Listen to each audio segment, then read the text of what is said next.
Maths പഠിക്കുമ്പോഴേ നിങ്ങൾ text വായിക്കാറുണ്ടോ? എന്തിനാണ് ടീച്ചറെ ടെക്സ്റ്റ് വായിക്കേണ്ട കാര്യം, ആ പ്രോബ്ലം മാത്രം ചെയ്താൽ പോലെയും ചോദിക്കുകയാണെങ്കിൽ ഈ വർഷം നിങ്ങൾക്ക് ഏകദേശം 50% കോമ്പിറ്റൻസി ബേസ്ഡ് ക്വസ്റ്റ്യൻ ഉണ്ടെന്ന് അറിയാമല്ലോ. അപ്പം സ്ട്രക്ചേർഡ് ആയിട്ട് എഴുതിയിട്ടുള്ള ആ ടെക്സ്റ്റ് മൊത്തമായിട്ട് വായിച്ചാലേ നിങ്ങൾക്ക് അങ്ങനെയുള്ള കോമ്പിറ്റൻസി ബേസ്ഡ് ക്വസ്റ്റ്യൻസ് എഴുതാൻ പറ്റുമല്ലോ. അപ്പോൾ എന്തായാലും ക്ലാസ് 10th നിങ്ങൾക്ക് എങ്ങനത്തെ രീതിയിലുള്ള ക്വസ്റ്റ്യൻസാണ് ചോദിക്കുന്നത് എന്നുള്ളതെന്ന് പറയാം. ആദ്യത്തെ സെക്ഷൻ എ 18 ക്വസ്റ്റ്യൻ MCQ ആയിരിക്കും, 2 ക്വസ്റ്റ്യൻ അസേർഷൻ റീസൺ ആയിരിക്കും, അങ്ങനെ total 20 marks. Section B short answer question ആണ്, അത് 2 മാർക്കിൻ്റെ 5 എണ്ണം ഉണ്ടാവും.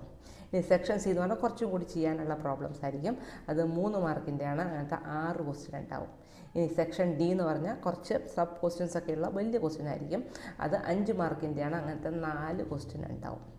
ഇനി അടുത്തത് നിങ്ങൾക്കുള്ളത് കേസ് ബേസ്ഡ് സ്റ്റഡി ക്വസ്റ്റ്യൻസ് ആണ്, അത് 3 എണ്ണം ഉണ്ടാവും, 4 മാർക്കിൻ്റെ. കേസ് ബേസ്ഡ് സ്റ്റഡിയൊക്കെ നിങ്ങൾക്ക് നല്ല വൃത്തിയായിട്ട് എഴുതണമെന്നുണ്ടെങ്കിൽ ഈ നേരത്തെ പറഞ്ഞ പോലെ ടെക്സ്റ്റ് വായിക്കണം, പ്രോബ്ലം മാത്രം എടുത്ത് വെച്ച് ചെയ്താൽ പോരാ. Thank you.